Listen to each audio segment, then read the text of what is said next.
पहला थिस्सलुनीकियों अध्याय 5 वचन 23 ये कहता है कि शांति का परमेश्वर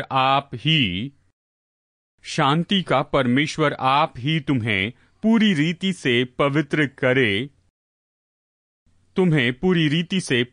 करे और तुम्हारी आत्मा और प्राण और देह हमारे प्रभु यीशु मसीह के आने तक पूरे और निर्दोष सुरक्षित रहें। और वचन 24 कहता है, तुम्हारा बुलाने वाला सच्चा है और वो ऐसा ही करेगा। वो क्या करेगा? आपको पवित्र करेगा और सुरक्षित रखेगा। हालेलुया। ये कहता है कि शांति का परमेश्वर पवित्र करे, मतलब तुम्हें अलग कर दे, तुम्हें उन सारी बातों से दूर रखें जो कि सच में पवित्र नहीं हैं। जिन बातों से आप लड़ते आ रहे हैं उन सारी बातों से आपको दूर रखें, आपको पवित्र करे, आपको अलग कर दें। मतलब आप और आपकी समस्याओं के बीच में एक रुकावट बन जाएं। इसका मतलब आप और आपकी बीमारी के बीच में एक रुकावट हो जाए। इसका मतलब आप और आपके अपवित्रता के बीच में एक रुकावट हो जाए। आप और आपकी बुरी आदतें और नशे की आदतों के बीच में रुकावट हो जाए। तुम्हें पवित्र करे पूरे, कुछ भागों में नहीं, पूरे। फिर वो कहता है, ये मेरी प्रार्थना है कि तुम्हारी पूरी आत्मा, यानी आत्मा का केवल कुछ भाग नहीं लेकिन पूरी आत्मा।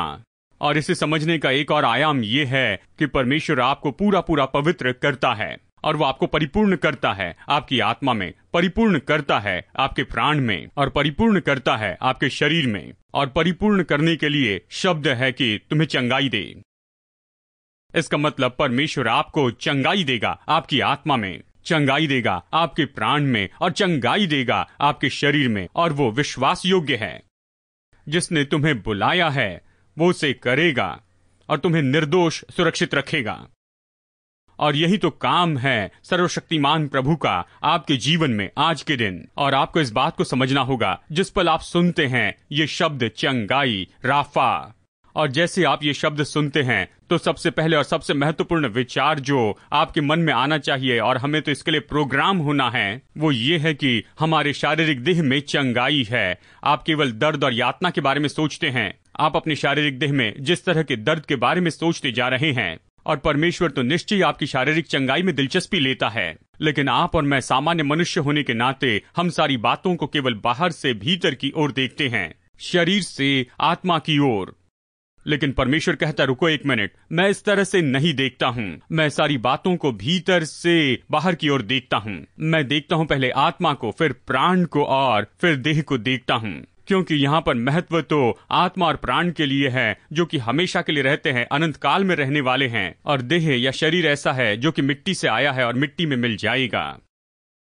और यही तो ये ऐसा पूरा चित्र है जो आपको बताता है कि परमेश्वर किस तरह से देखता है। जब भी आपको कोई समस्या होती है तो आपको बाहर से भीतर की ओर देखते चले जाना होगा। चाहे ये गरीबी हो तो आपको इसे बाहर से भीतर की ओर देखना होगा। चाहे ये बीमारी हो, आप इसे बाहर से भीतर की ओर देखते हैं। चाहे संबंधों की समस्या हो तो आप उसे बाहर से भीतर की ओर देखते हैं। प्रभु कहता है, रुको एक मिनट, मेरे साथ में आओ, मैं तुम्हें दिखाऊंगा कि सब कुछ कैसे देखते हैं और मैं कैसे इन सारी बातों को देखता हूँ। और इसलिए वो कहता है कि तुम्हारे विचार मेरे विचारों से बिल्कुल अलग हैं। लेकिन प्रभु क्या सोचता है ये जानेंगे तो आप परमेश्वर के तरीके से उसे देखना शुरू करेंगे। परमेश्वर हमेशा शुरू करता है भीतर से बाहर की ओर। हालेलुया। और हम तो केवल बाहरी बातों पर ही गौर करते जाते हैं और हम खो चुके हैं कि प्रभु कैसे इन बातों से निपटता है। और इसलिए परिणाम पाने में जल्दबाजी करते हैं। और प्रभु कहता है, मेरी क्रिया तो बिल्कुल अलग है। अगर तुम मेरी क्रिया और टाइम टेबल के अनुसार करते जाओ तो तुम कभी निराश नहीं होंगे। आमेन। और इसलिए अदन की वाटिका में ही आदम को मिट्टी से बनाया गया था और परमेश्वर ने अपनी श्वास उसमें रखी और वो जीवित प्राणी बन गया। और ये महत्वपूर्ण बात है जो आपको जाननी होगी। जब आप श्वास कहते हैं ये तो रूआख है, ये आत्मा है, तो परमेश्वर ने अपनी आत्मा रखी और वो जीवित प्राणी बन गया। और इसका मतलब ये है, इफिसियों अध्याय 3 वचन 16 में ये भीतरी मनुष्यत्व के बारे में कहता है। भीतरी मनुष्यत्व जो आत्मा से बना है और आपके प्राण से, यही तो आप असल में हैं। और आप जिस शरीर में रहते हैं आप वो असल में नहीं हैं। आपका फोटो एल्बम ये आपके लिए साबित कर दिखाएगा। क्योंकि 10 साल पहले आप जिस तरह से दिखाई देते थे आज आप उस तरह से नहीं दिखाई दे रहे हैं। आप तो निरंतर बदलते जा रहे हैं अपने इस ढांचे में, यानी आपके शरीर में, लेकिन आपका भीतरी मनुष्यत्व, जो कि भीतरी मनुष्य है, जो आत्मा और प्राण से बना है, वो तो अनंत काल का है और उसके लिए कोई समय सीमा नहीं है और आपकी देह समय सीमा में रहती है। और जब परमेश्वर ने आदम को बनाया, जैसे उसके पास शरीर था, उसके पास में आत्मा और प्राण था, और वह आत्मा की अगुवाई में चलने वाला व्यक्ति था, क्योंकि रोमी अध्याय 8 कहता है जो आत्मा की अगुवाई में चलते हैं वो परमेश्वर के पुत्र कहलाते हैं। और लूका अध्याय 3:38 में आदम को परमेश्वर का पुत्र कहा गया है। इसलिए वह आत्मा की अगुवाई में चलता था। वो जानता था परमेश्वर आत्मा है, वह आत्मा की अगुवाई में चलता था, वह अपने शरीर की अगुवाई में नहीं चलता था। और जब परमेश्वर ने आदम को बनाया तो उसमें कोई गलती नहीं थी, कोई डिफेक्ट नहीं था उसकी आत्मा में, उसमें कोई गलती नहीं थी, कोई डिफेक्ट नहीं था उसके प्राण में, और ना ही कोई गलती थी, ना कोई डिफेक्ट था उसके शरीर में। वो पूरी तरह से सिद्ध था। लेकिन फिर वो तो बहुत अद्भुत जगह पर था।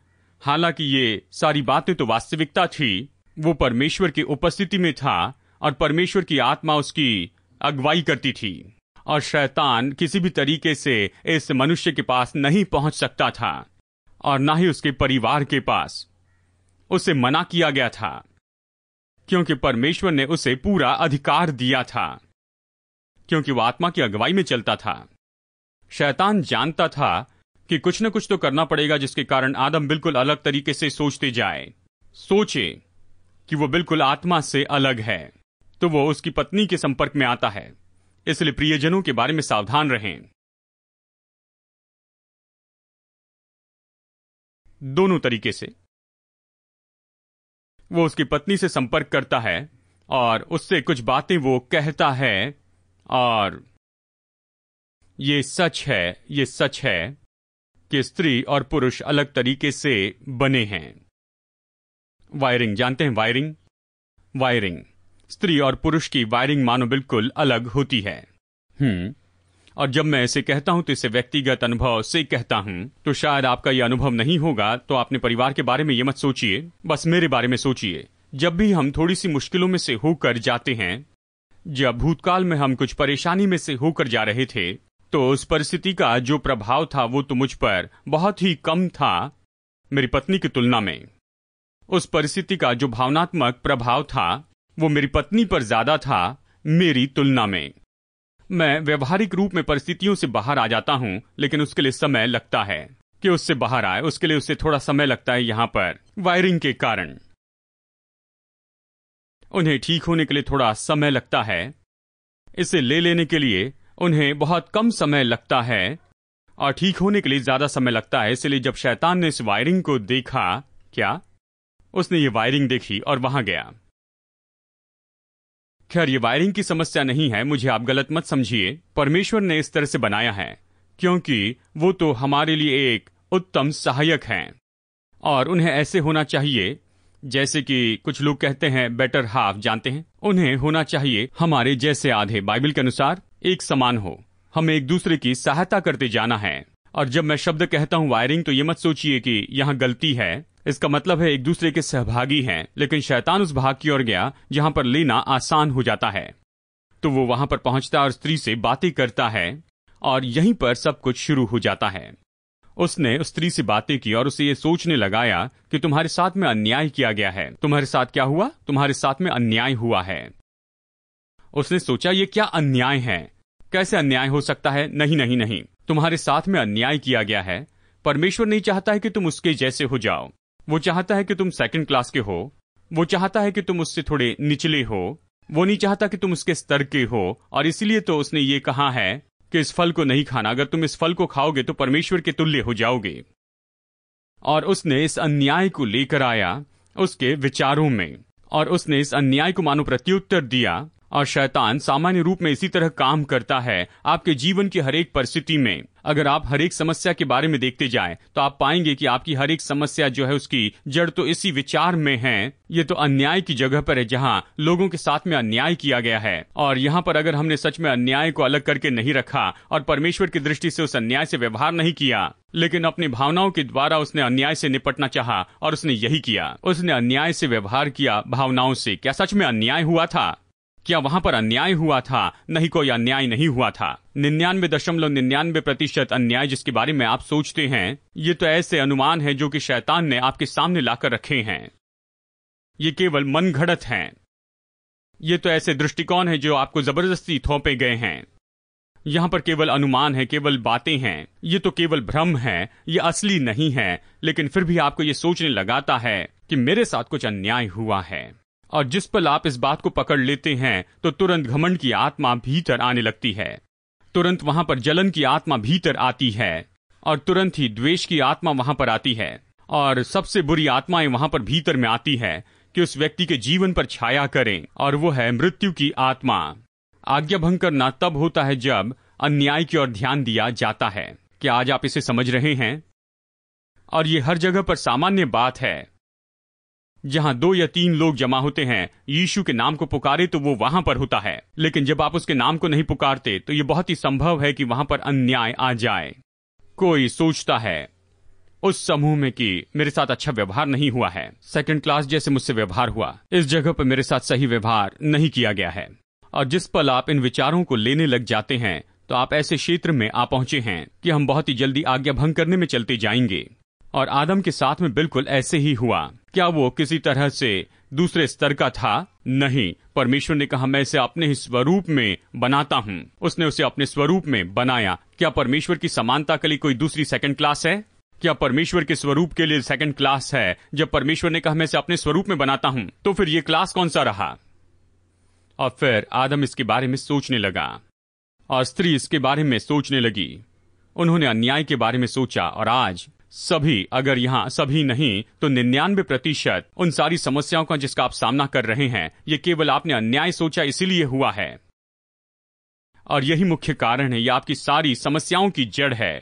इस पृथ्वी पर की सबसे पहली समस्या की जड़, ये तो केवल उन्होंने सोचा कि उनके साथ अन्याय किया गया है।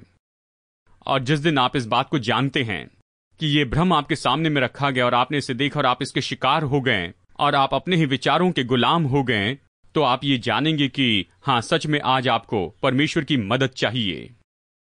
Hallelujah, hallelujah. फिर आप कहते हैं किसी ने आपसे बुरा व्यवहार किया है, किसी ने आपको गलत समझा है, लेकिन ये बात सच नहीं है।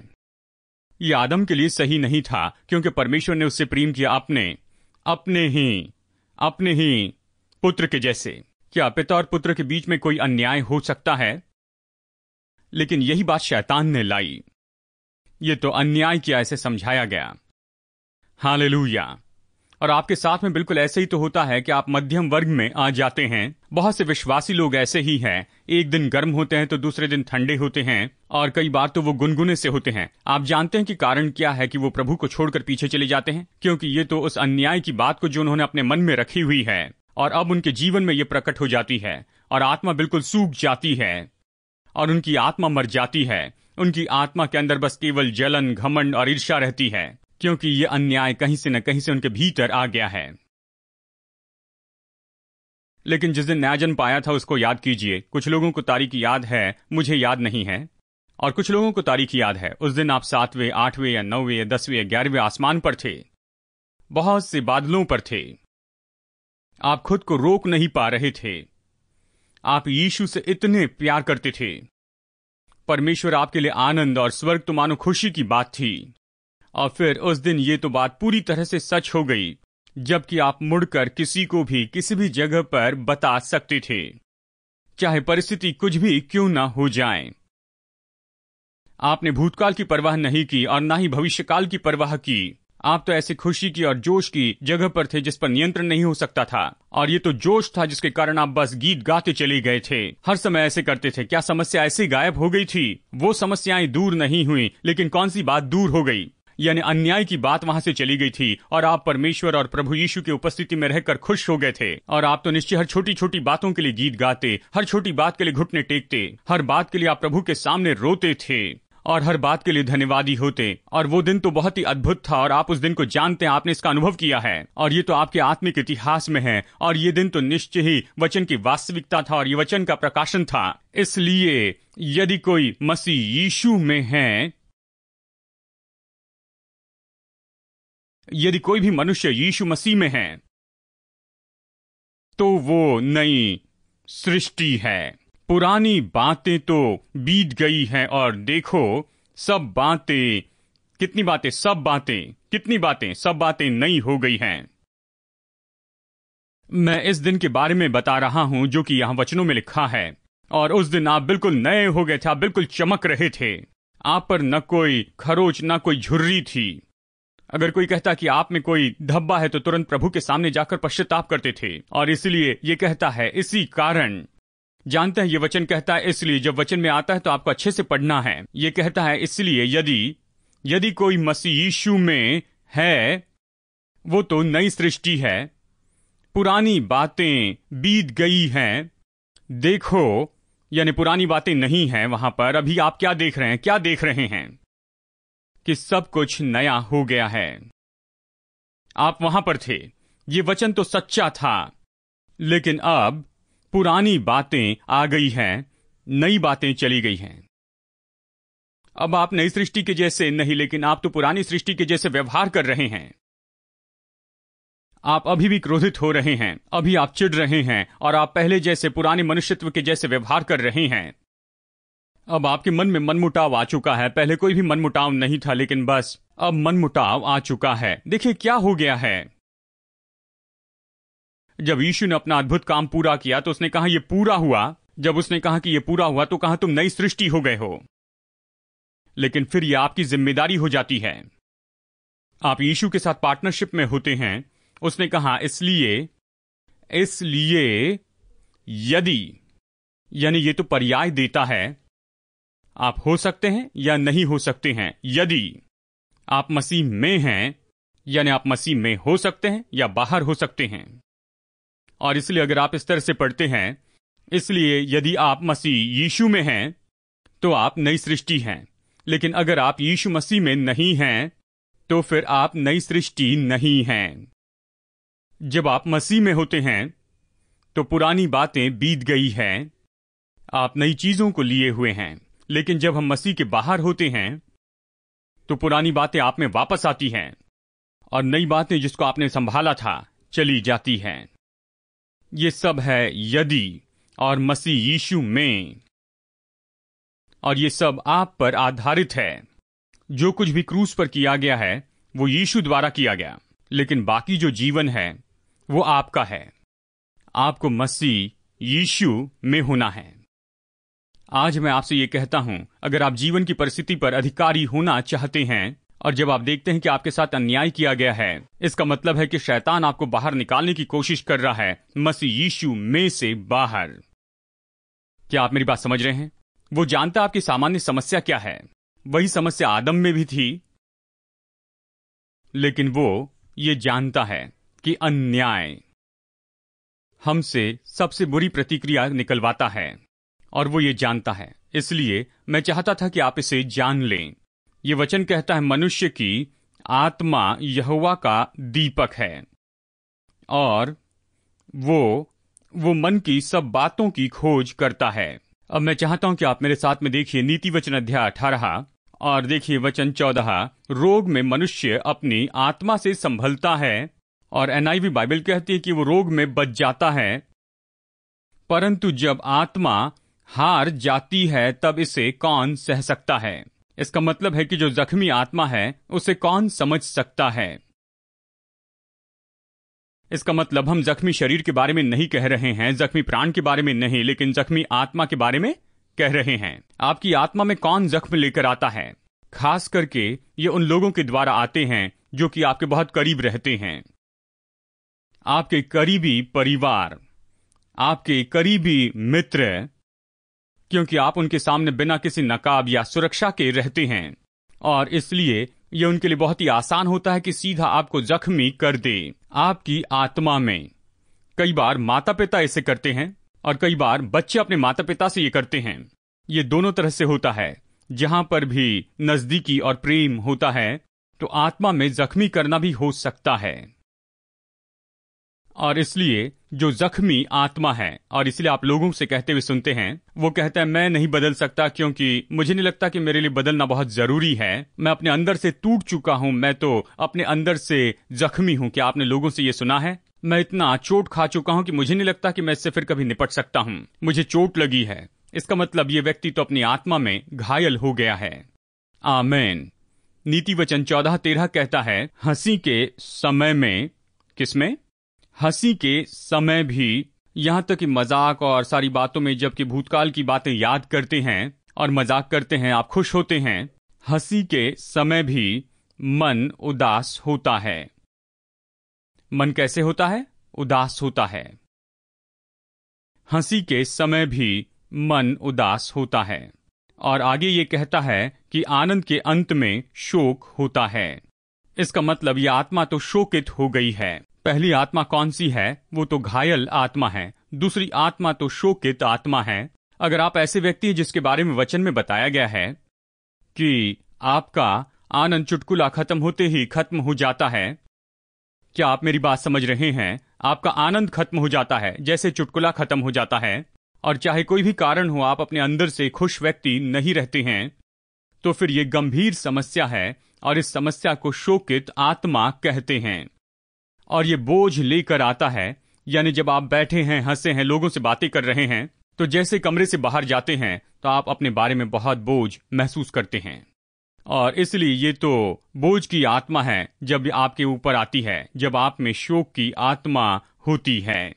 नीति वचन अध्याय 15 वचन नंबर 13 ये कहता है, मन आनंदित होने से मुख पर भी प्रसन्नता छा जाती है। मैं उन लोगों के बारे में नहीं कह रहा हूं जो हमेशा मुस्कुराते रहते हैं। ये कहता है मन आनंदित होने से मुख पर भी प्रसन्नता छा जाती है, परंतु मन के दुख से आत्मा निराश होती है, यानी आत्मा टूट जाती है। आत्मा टूट जाती है। अध्याय 17 वचन 22 और ये इस तरह से कहता है, मन का आनंद अच्छी औषधि है। ये उपचार के जैसे है, परंतु मन के टूटने से हड्डियां सूख जाती हैं। यहाँ परमेश्वर हड्डी की उपमा का उपयोग करता है। हड्डी बहुत महत्वपूर्ण है। पहली बार जब इस शब्द का उपयोग हुआ आदम और स्त्री के लिए, क्या आपको ये याद है? और फिर यहेजकेल अध्याय 37 में तो हम सूखी हड्डियों की तराई को देखते हैं। लेकिन यहाँ मैं आपको मेडिकल एग्जामिनेशन में ले जाना चाहता हूँ और आपको एक्सरे मशीन के सामने, पूरे बॉडी एक्सरे के सामने रखूं, और जब मैं उस एक्सरे को देखूं तो मुझे आप नहीं दिखते हैं, मुझे बस आपकी हड्डियां दिखती हैं। मुझे आपकी हड्डियां दिखती हैं, आपका पूरा ढांचा दिखता है, बस हड्डियां दिखती है। इसका मतलब है कि मैं आपकी बुनियाद को देख रहा हूं। और यहाँ पर परमेश्वर आपसे ये कहता है कि जो खुश दिल है वो तो एक उपचार जैसे है, लेकिन जो टूटी हुई आत्मा है ये तो मानो आपकी बुनियाद को ही सुखा देती है। क्या आप इसे समझ रहे हैं? ये तो आपकी पूरी बुनियाद को ही सुखा देती है। ये तो जीवन की बुनियाद है, संपन्नता की बुनियाद है, ये तो शांति की बुनियाद है। और इन सारी बातों की जो हड्डियां हैं वो सूखने लग जाती हैं। किसके कारण? क्योंकि आत्मा टूटी है। भजन संहिता 34 वचन नंबर 18, यहोवा टूटे मन वालों के समीप रहता है और पिसे हुओं का उद्धार करता है।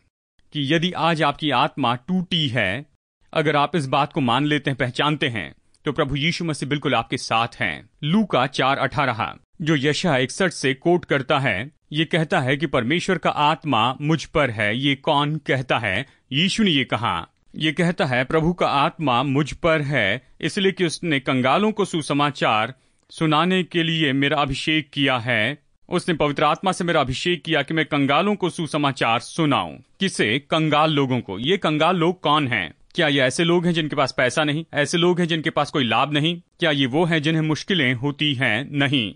ये कहता है कि उसने मुझे भेजा है कि मैं टूटे दिल वालों को चंगाई दूं, कि शांति का परमेश्वर कि तुम्हें पूरी तरह से पवित्र करें। यानी पवित्र करना, परिपूर्ण करने का मतलब क्या? कि चंगाई दे आपकी आत्मा को। आपकी आत्मा को क्यों? क्योंकि ये टूटे दिल वाली है। और आज आप इसे स्वीकार कर सकते हैं या इनकार कर सकते हैं। लेकिन हर बार जब भी आप सोचते हैं कि आपके साथ अन्याय किया गया है, तो शत्रु चूकता नहीं कि आपकी आत्मा को जख्मी कर दे। वो चूकता नहीं कि आपकी आत्मा को तोड़ दे। वो चूकता नहीं कि आपकी आत्मा को कुचल दे। लेकिन प्रभु का धन्यवाद कि यीशु करीब है। भजन 34:18 ये कहता है कि परमेश्वर टूटे दिल वालों के करीब है और जिनकी आत्मा कुचली गई है उन्हें वो उद्धार देगा। क्या आज आप तैयार हैं? क्या आज आप तैयार हैं? आपको भीतर से चंगाई पाने की जरूरत है, इसके पहले कि ये बाहरी रूप में दिखाते चली जाएं। और कई बार चंगाई तो आती है और फिर बार बार आती है, एक जगह स्थापित नहीं होती है। शरीर में वो चंगाई वहां पर बनी नहीं रहती है, क्योंकि आत्मा टूटी है और ये चंगाई लेने वाला इस चंगाई को ले नहीं पा रहा है। क्या आज आप इसे समझ रहे हैं? आपको भीतर से चंगाई पाना चाहिए। जब आप भीतर से चंगाई पाते हैं तो गरीबी आपको छोड़कर जाएगी, बांझपन आपको छोड़कर जाएगा, दुख छोड़कर चला जाएगा, निराशा छोड़कर जाएगी, भारीपन चला जाएगा। जब आप चंगाई पाते हैं अपनी आत्मा में, आत्मिक मनुष्य को आज के दिन चंगाई चाहिए। जब आप इसे समझ लेते हैं, देखिए, जब भी आप बीमार होते हैं, जब भी आपकी शारीरिक देह में समस्या होती है, आप प्रभु से प्रार्थना करते हैं, परमेश्वर मुझे चंगाई दे। यीशु ने जो कोड़े खाए उससे मुझे चंगाई दे। और फिर कई बार हम इतने निराश हो जाते हैं क्योंकि चंगाई नहीं मिली है, तो उसके बाद हम डॉक्टर के पास जाते।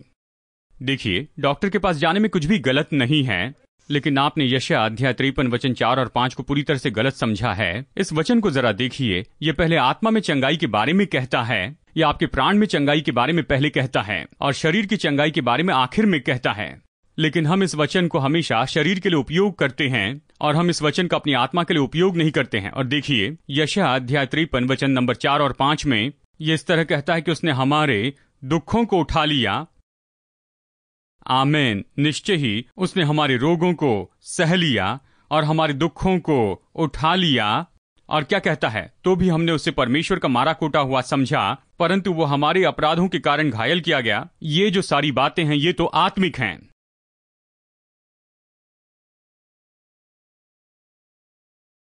फिर कहता है वो हमारे अधर्म के कामों के कारण कुचला गया। ये अधर्म कहां पर होते हैं? ये अधर्म प्राण में होते हैं, हमारे शरीर में नहीं होते। ये चंगाई तो प्राण में होती है, वो यहां पर आत्मा की चंगाई कहता है, और प्राण की चंगाई। और फिर अंत में आगे कहता है हमारी ही शांति के लिए। ये जो शांति होती, ये कहां पर होती है? हमारे प्राण में।